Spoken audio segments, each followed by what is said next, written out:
Alright, we're in Kota now.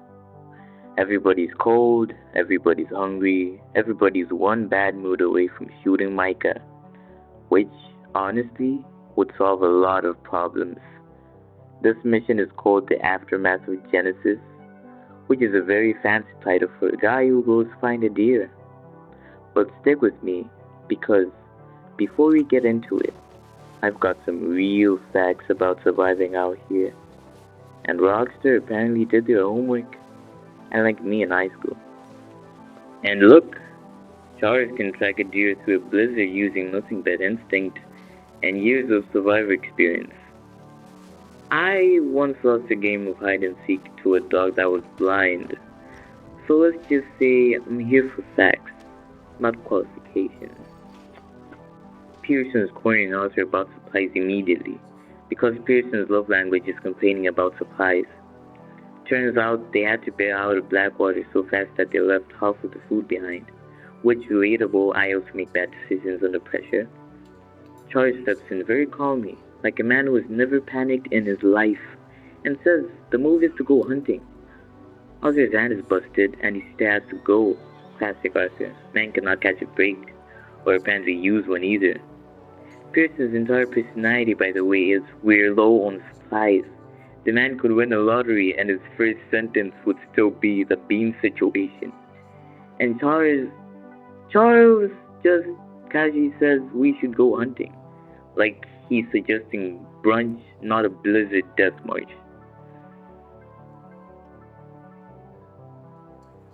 Since this whole mission is go kill a deer in a blizzard, let's talk about why that's actually harder than the game makes it look. Deers have eyes on the sides of their head, so they've basically got a 310-degree field of view. That's almost the whole circle. The only blind spot is directly behind them, which coincidentally is also the only spot I'm ever standing when something bad happens to me.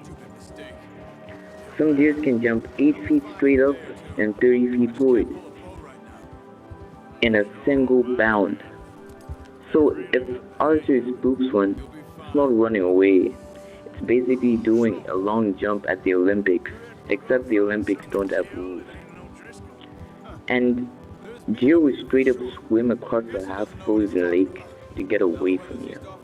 So the whole camera pans to a deer standing there looking majestic while you line up a headshot thing. That's not hunting. That's the deer being generous.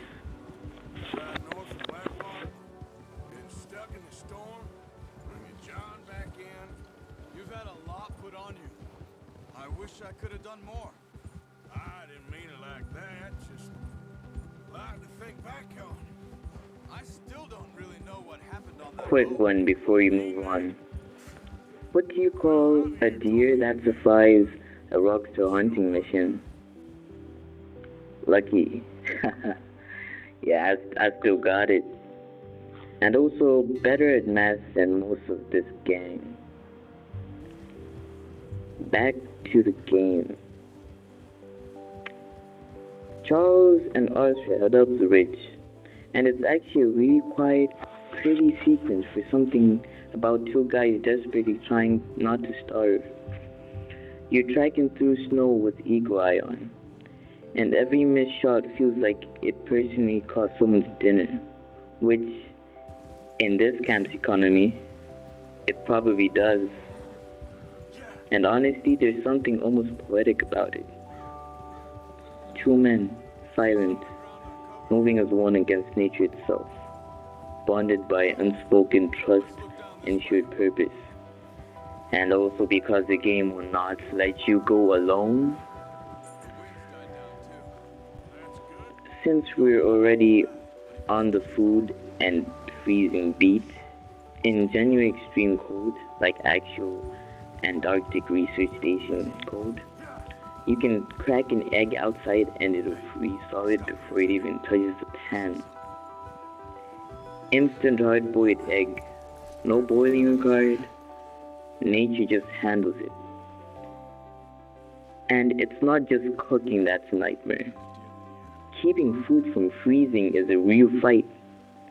Fridges at polar stations actually have built-in heaters So it's not even a fridge technically because it heats it up. Because the problem down there isn't keeping things cold, it's keeping things from turning into ice bricks. Also, melting snow from drinking water burns about 4 times more fuel than just boiling water you already have.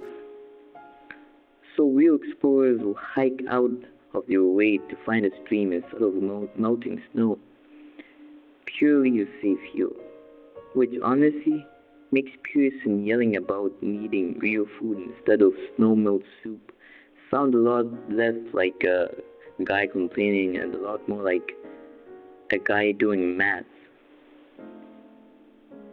This mission really snowballed into something bigger than go get a deer. And Arthur's whole hunting technique out here is isolated at best. You see what I did there? Surviving out here really takes 3 things: knowing how to track the game in a whiteout, knowing how to conserve fuel by finding running water instead of melting snow, and apparently being emotionally prepared to take your own clothes off if hypothermia tells you so. We'll get to that last one. Okay, this one's a little dark, but it's genuinely wild. And it's exactly the kind of thing this mission is quietly hinting at. There's a real phenomenon called paradoxial undressing. Late stage hypothermia makes blood vessels near the skin suddenly widen. Warm blood rushes out, and the victims actually feel like they're overheating. So some people start taking their clothes off right before the cold gets them.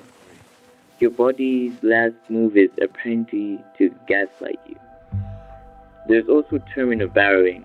As the brain shuts down, people get this instinct to wedge themselves into tiny hidden spaces, Well, like it's under good now. furniture or in snowbanks, like some ancient hibernation setting just switches on. And there's a real medical You guideline sure your called hand's warm okay? and dead extreme I'll cold be slows fine the once I get body on my down so shoulders. much that hypothermia victims can look completely Grab the dead other one. and still be alive. So doctors are trained to warm someone up before declaring them gone, which is either terrifying or the most metal loophole in medicine. I haven't even decided. So yeah, cold is not just moody lighting and snow SFX. That's a real, actual threat these guys are camping next to an entire chapter. Show me how to use the And bullpup. that's the mission. You bring back the kill, everybody eats, and there's this small, quiet moment of relief that hits harder because everything else about culture is Just miserable. drop it down in here. Short mission, but it's carrying a lot of chapters. Whole mood on its back. And hey, if you like this video, please like and subscribe, and leave a comment below. See you on the next one.